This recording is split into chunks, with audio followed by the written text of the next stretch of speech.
introduction. I just want to check, can everyone hear me? It's okay? Good. First of all, it's such a pleasure to join you and an honor. And I was so delighted when Fahim and with Palwasha reached out to ask me today if I would join this meeting, because the region has such an important role to play in Afghanistan, and especially human rights defenders in the region. And here we're talking about South Asia. This is often said. I'm not sure that the Taliban necessarily listen to any of us, including in the region, but I think your voices are important. And I do think that the international community may listen more to voices from the region. I also appreciate the subject, the way forward after 3 years of Taliban governance. And to let you know that on Monday, I'll be at the Human Rights Council giving an update, and I think, 6 minutes or something. So you're my guinea pigs. I'll give you a dry run of more or less what I might say to the council. Perhaps beginning by saying that there is little room for optimism about the future from a human rights perspective, and especially from the perspective of women and girls, or indeed minorities, or in fact, anyone who does not agree with the ideology of the de facto authorities in Afghanistan these days. What I think we've observed, or at least I have, is that the repression Taliban now puts is incremental. It's step by step tightening the grip. And it's not as if it was on day one. In fact, on day one or shortly after, the Taliban were trying to convince us that they were a 2.0, a new version, spruced up for the 2020s,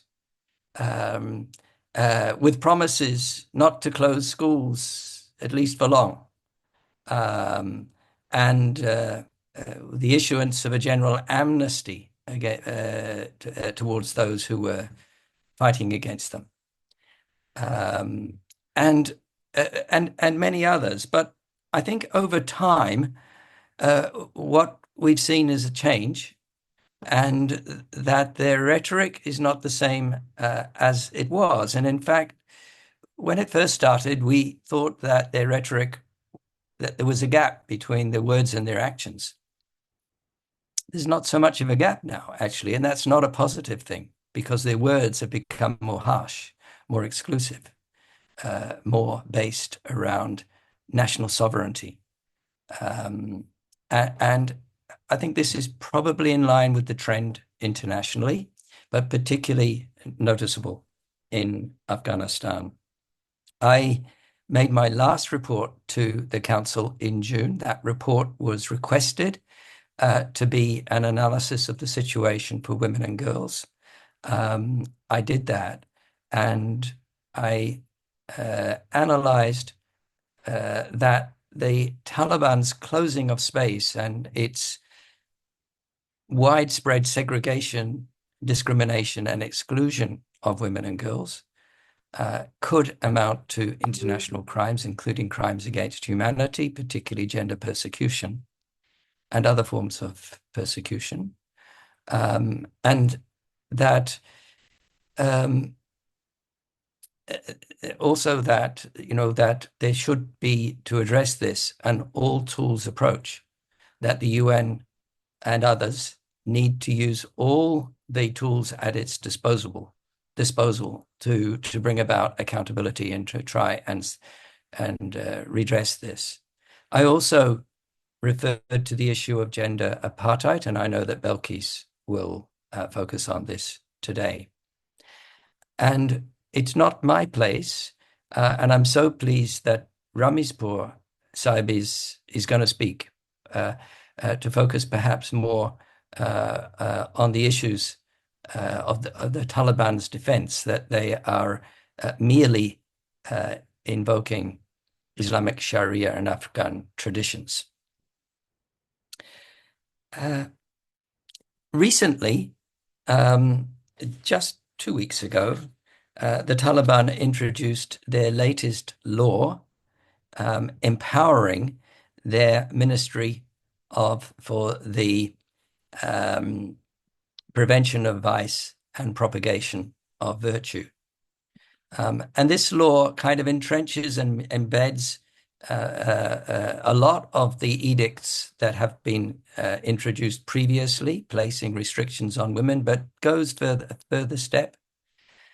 For example, with regard to no longer allowing women's voices to be heard in public, requiring mahram for even short journeys, but also beyond the crackdown on women and girls, it has it will impact on other groups, basically all Afghans, on religious minorities, ethnic minorities, marginalized communities like the LGBTI community, men and boys too, because of the strict rules on men's clothing, length of beard, and these kind of issues as well.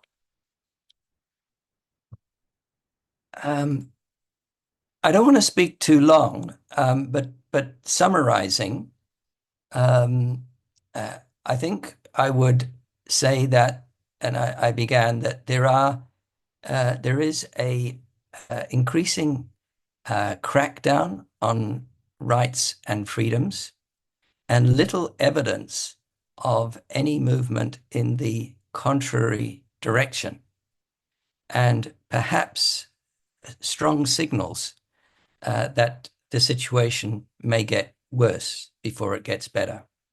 In this respect, I noted in my June report, and I'll mention again now, that the regime and its policies have long-term intersectional and intergenerational implications.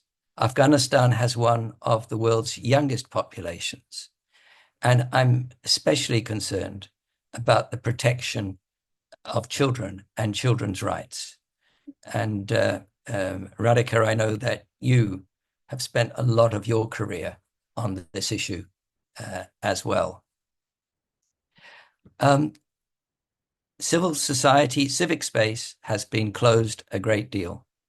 The Taliban silences any dissenting voices, be they from human rights defenders or from journalists. And the oppressive policies and human rights violations perpetuate a climate of fear and repression that affects every segment of Afghan society. Let me kind of wrap up by looking forward a little bit. Where are their possibilities? In this regard, while I don't see much opportunity for change amongst the hardline Taliban, I do think that the international community has been falling short and, amongst other things, doing a disservice to all victims and survivors, especially women and girls. This is because the international community lacks coherence, it lacks unity, it lacks a vision, it lacks a plan. And this, I believe, is being exploited by the Taliban. Their strengths are the international community's weaknesses. They have an ideology. They have been successful in implementing it. They believe in themselves. They're, if anything, overconfident, because I think that they should be neither underestimated, but also not overestimated either. And the international community has none of those things. It doesn't have a plan. It doesn't have coherence, and it has no confidence in what it's doing either, in my view. We did see the beginnings of something when the Security Council requested an independent assessment of the international community's response, and a report was made by the Special Coordinator in November last year, and was actually noted positively in a Security Council resolution 2721, which asked the Secretary General to appoint a special coordinator to lead the more cohesive international response. But I think with the meetings that have taken place in Doha with special envoys, and especially the most recent meeting at the end of June, early July, which included the Taliban, but excluded civil society and women, that a message was sent to the Taliban that they can continue to crack down on human rights and the rights of women and girls especially, and there will be no consequences. This is a shortfalling by the international community, in my view. I am in favor of dialogue with the Taliban, but without a real plan and unity, and also, I will add, little or no admission by the international community of its responsibility for the situation that Afghans find themselves in now, I am not particularly optimistic. So I would propose 2 or 3 steps.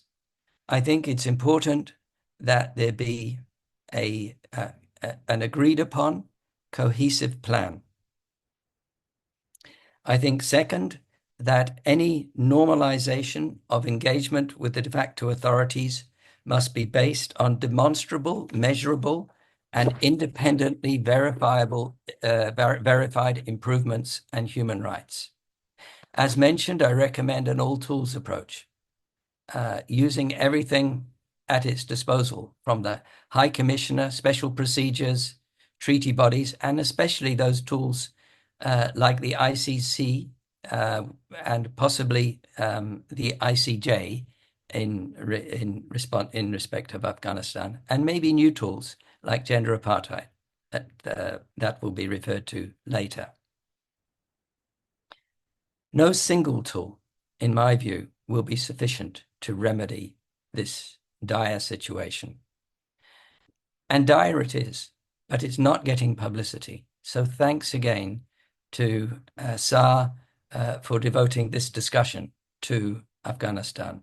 We need to push hard to show that the people of Afghanistan are suffering, and especially the women and girls. I'd finally like to pay tribute to the determination of Afghan people to continue standing up for their rights. And I will continue to call on the international community to support them even more strongly than it's done so far, and especially through practical actions. Many Afghans say that condemnation of the Taliban's policies are deserving, but they are not sufficient. Action is needed. And then finally, this is not only about the Taliban or even of ISKP. Afghanistan suffered 4.5 decades of conflict. Some people would say that is not over yet. There have been human rights violations committed by all parties to the conflict over decades. That should be addressed. It needs accountability in its broadest transitional justice sense, needs to be introduced. That should not start from August 2021. It needs to look at the root causes of where Afghanistan has found itself, has ended up now. And so I do think this conversation needs to be broadened to understand the history and the complexity of Afghanistan's culture, religions, and peoples, and move forward based on respect for human rights, including inclusiveness of all Afghans. So, thank you very much. I give the floor back to you, Radhika.